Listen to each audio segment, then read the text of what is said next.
Sa iba pang balita, magsasagawa ng sariling investigasyon ang provincial government ng Bulacan kaugnay ng mga flood control project sa lalawigan.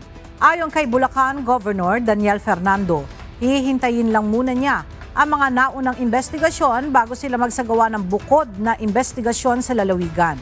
Nilinaw naman ng gobernador na wala silang alam o koneksyon sa mga flood control projects lalo na sa Kalumpit at Hagonoy. Kamakailan lamang pinuntahan ni Pangulong Ferdinand Marcos Jr.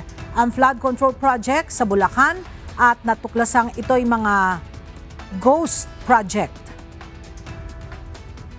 Hindi naman nagdaan sa amin talaga yan sa totoo lamang. Hindi talaga sa amin nagdaan.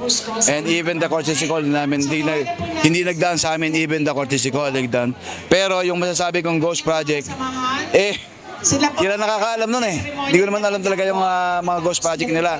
Sila nakakaalam nun, yung national government.